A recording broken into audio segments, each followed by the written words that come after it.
नमस्कार।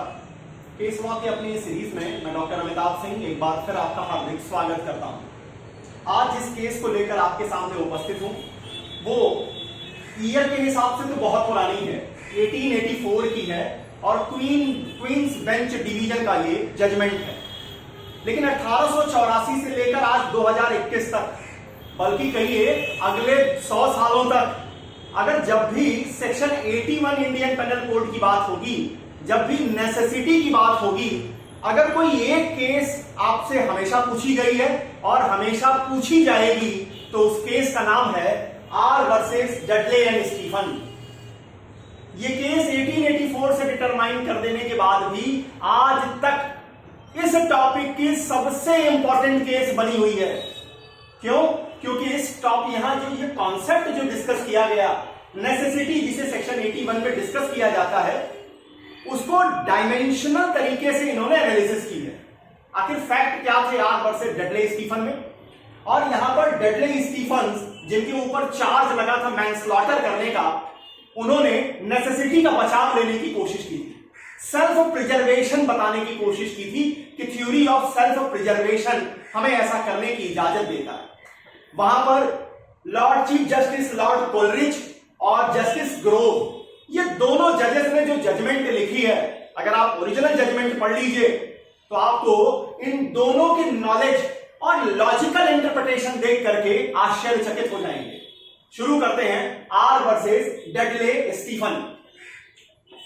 यहां पर ये कहानी में 4 पात्र रहते हैं। देखिए, इस कहानी को पात्रों के हिसाब से आपको समझना जरूरी है, क्योंकि ये एक ऐसा क्वेश्चन है आर वर्सेस डडले स्टीफन का, ये आपको प्री में भी मिलेगा, ये आपको मेंस में भी मिलेगा, इंटरव्यू बोर्ड भी इस पर आपकी अपनी राय जानना चाहेगा, और यहां पर जो डॉक्ट्रिन से डेवलप की गई हैं वो आपके लिए सबसे काम की रहेंगी। तो इसे आप चाहे आप बीएलएलबी के स्तर से ले लीजिए, मास्टर डिग्री में देखिए, कंपटीशन के लेवल पर देखिए, ये अगर आईपीसी की 100 केसेस की लिस्ट निकालनी हो तो उसमें एक case R versus Dudley Stephen भी रहेगी। अब इसके जरा फैक्ट समझिए। समुद्र के बीच में एक जहाज क्षतिग्रस्त हो जाती है और वहां से एक छोटी सी नाव लेकर उस जहाज से 4 लोग एक छोटी सी नाव पर आगे बढ़ते हैं। उन 4 लोगों में कौन कौन? एक का नाम है डडले, दूसरे हैं स्टीफन, तीसरे हैं ब्रुक्स और चौथा बंदा है पार्कर। ये 4 लोग उस छोटी सी नाव पर आगे बढ़ते हैं।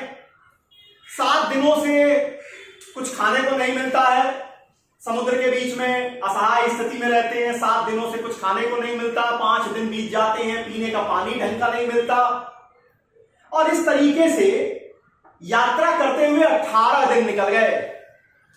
अब 18वें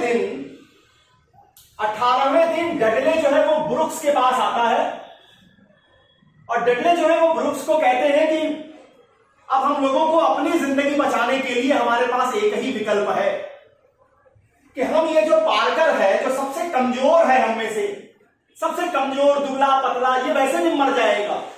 अगर 1-2 दिन और ऐसी स्थिति रही तो ये ऐसे ही मर जाएगा।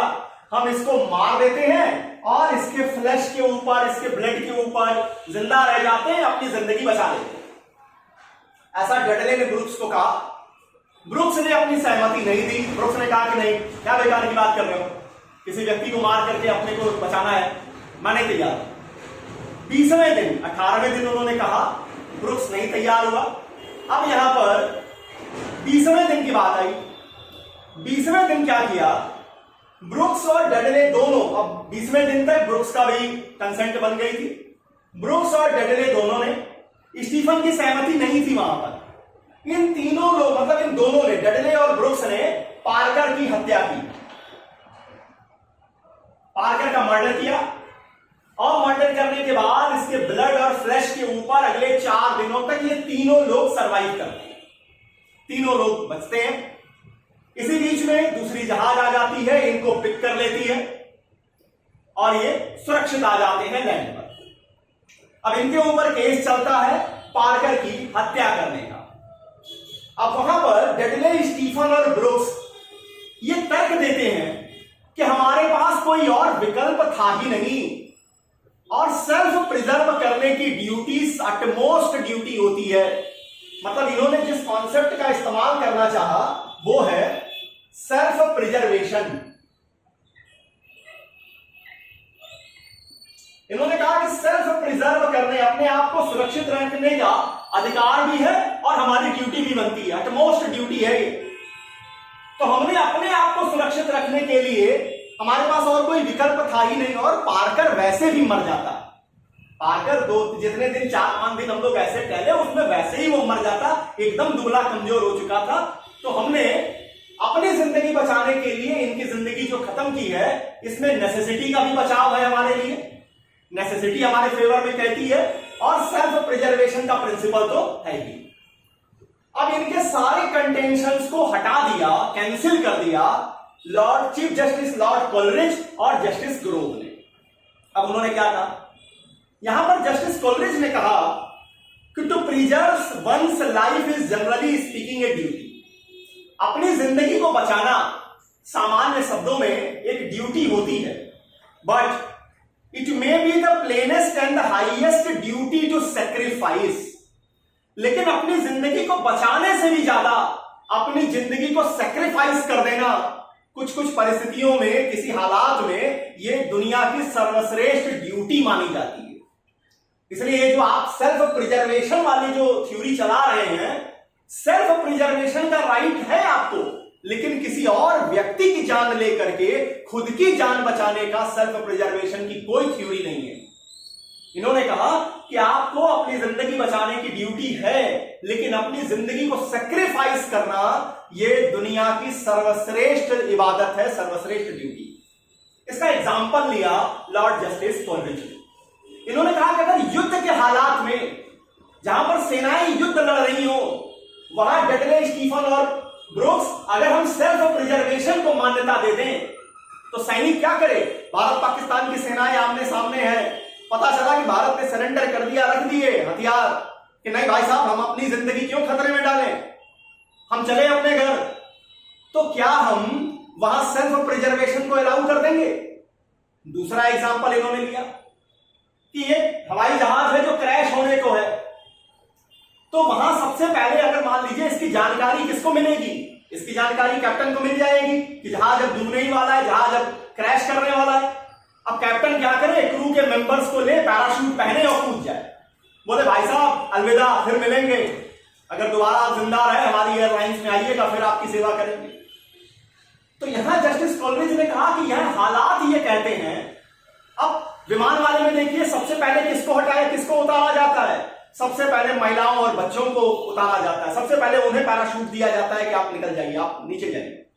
इसके बाद जो एल्डरली पर्सन्स होते हैं उनको डील किया जाता है, उनके साथ उनको मौका देते हैं। इसके बाद जो बाकी के जो बचे हुए पैसेंजर्स हैं उनको मौका देते हैं। इसके बाद क्रू मेंबर्स को मौका देते हैं और सबसे बाद में अगर किसी को उतरने की बारी आएगी तो वो कैप्टन की आएगी। क्यों वहां कैप्टन सेल्फ प्रिजर्वेशन की बात नहीं कर सकता कि भाई साहब मेरी जिंदगी सबसे कीमती है, मैं रहूंगा तो हजारों फ्लाइट उड़ाऊंगा, तुम लोग किस काम के हो, तो मैं सबसे पहले चला, ओके टाटा बाय बाय। यहां पर चीफ जस्टिस लॉर्ड कोलरिज ने कहा कि समझिए हालात ऐसे होंगे, अगर जैसे इस तरह के हालात होंगे तो सेल्फ प्रिजर्वेशन के आपकी राइट और ड्यूटी के ऊपर एक ड्यूटी ओवर रूल कर जाएगी, वो होगा सेल्फ सेक्रीफाइस करने की। इसका और एग्जांपल्स उन्होंने समझाया कि पानी का जहाज है, वो क्षतिग्रस्त होने को है, वो एकदम समाप्त होने को है, अब वो डूबी जाने वाला, सिंक हो जाने को है। अब ऐसी सर्कमस्टांस में अगर सबसे पहले कैप्टन ही वहां से निकल ले तो फिर क्या उसे हम सेल्फ प्रिजर्वेशन के राइट के ऊपर, सेल्फ प्रिजर्वेशन के थ्योरी के ऊपर उन्हें हम प्रोटेक्ट करेंगे? आंसर है नहीं। इसको उन्होंने साफ साफ कहा कि यहां पर सेल्फ प्रिजर्वेशन की जो आप बात कर रहे हैं ये गलत है। फिर आए वो नेसेसिटी के ऊपर। नेसेसिटी कहती क्या है? नेसेसिटी कहती है कि बड़े नुकसान को हटाने के लिए अगर आप छोटा नुकसान करते हैं तो लॉ उसे जस्टिफाई कर देता है। यही प्रिंसिपल आपके सेक्शन 81 में भी। अब इसमें जैसे आप कोक वर्सेस शार्प का एक केस आएगी, आप उस केस को देखेंगे, कोक वर्सेस शार्प। एक कॉम्प्लेक्स था जहां पर एक तरफ से आग जो है वो बढ़ती जा रही थी। तो बीच में एक तो मकान को गिरा दिया गया, एक तो मकान को गिरा करके पूरे कॉम्प्लेक्स में आग को फैलने से रोक लिया गया। तो यहां ये जस्टिफाई माना गया कि बड़ा नुकसान है, पूरा का पूरा कॉम्प्लेक्स जल जाए, इससे अच्छा है कि बीच में आपने आग को फैलने से एक दो मकान आपने गिरा दिए। कोक वर्सेस शार्क के केस में यहां सेक्शन 81 में कहा गया कि ठीक है, ये जस्टिफाई। आइए अब आते हैं जस्टिस ग्रोव। जस्टिस ग्रोव ने कहा, if we declare such killing as a justify, it means we are going to impose law of jungle. अगर उन्होंने कहा कि डडले, स्टीफन और ब्रुक्स ने जो कुछ किया, पार्कर की जो हत्या की, अगर इसको मैं आज जस्टिफाई करने जा रहा हूं, जस्टिफाई कह रहा हूं, तो इसका मतलब है कि मैं समाज में जंगल के कानून को अप्लाई करने की बात कर रहा हूं। इसका मतलब है कि समाज में मैं ये कहने जा रहा हूं कि जो बलवान है वो अपने से कमजोरों को खत्म कर दे, और इस समाज में रहने का अधिकार सिर्फ और सिर्फ वही जो डार्विन ने कहा था, सर्वाइवल ऑफ फिटेस्ट वाली बात को मैं मानने जा रहा हूं कि जो सबसे बलवान रहेगा सिर्फ वही बचेगा, उसके नीचे वालों को खत्म करने का मैं उन्हें अधिकार देने जा रहा हूं। तो जस्टिस ग्रोव ने भी यहां पर कहा कि यह कभी भी जस्टिफाई नहीं होगा। Stronger would be justified to killing the weaker. अगर मैं ये कहता हूं कि आपने जो किया, डडले, स्टीफन और ब्रुक्स ने जो किया वो सही था, तो इसका मतलब है कि मैं सीधे सीधे कह रहा हूं कि जो बलवान लोग हैं वो कमजोरों का कत्ल कर दें, कमजोरों को समाप्त कर दें। फिर इन्होंने कहा कि self preservation is not a absolute necessity and no necessity can justify homicide. मानव हत्या, कोई भी नेसेसिटी, कोई भी आवश्यकता मानव हत्या को जस्टिफाई नहीं करती। नेसेसिटी का बचाव आपको नहीं मिलेगा। जस्टिस ग्रोव ने एक एग्जाम्पल लिया यहां। जस्टिस ग्रोव ने कहा कि एक डॉक्टर है, एक महिला जिसका वो ऑपरेशन करने जा रहा है, उस महिला की जिंदगी को बचाने के लिए अब उसके सामने एक ही ऑप्शन है कि वो उस वॉम्ब में, उस महिला के वॉम्ब में पल रहे बच्चे को समाप्त करे। अब दोनों की जिंदगी एक साथ नहीं बचाई जा सकती है, और वहां पे डॉक्टर मां की जिंदगी बचाने के लिए उस वॉम्ब में बच्चे की जिंदगी को समाप्त करता है, उसे हटा देता है। वो यहां पर इस फैक्टर में हम सेक्शन 81 में, या कह लीजिए कि नेसेसिटी का डिफेंस देंगे। लेकिन जो डडले, स्टीफन और ब्रुक्स ने किया है, यहां पर नेसेसिटी का बचाव, सेल्फ प्रिजर्वेशन का बचाव नहीं दिया जाएगा।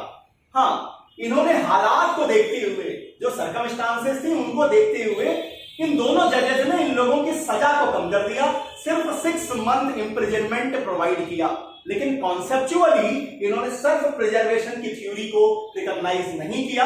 नेसेसिटी का बचाव आर वर्सेस डडले, स्टीफन के केस में नहीं दिया गया। इस केस के दिए गए डिसीजन पर आप क्या सोचते हैं? आपको क्या लगता है, क्या यह डिसीजन बिल्कुल सही है, या आज की बदली हुई परिस्थितियों में डिसीजन कुछ और होता? कमेंट सेक्शन में आपके कमेंट्स का स्वागत रहेगा। केस लॉ की अपनी सीरीज में एक और अलग केस के साथ आपके सामने उपस्थित होऊंगा। तब तक के लिए बहुत बहुत धन्यवाद। नमस्कार।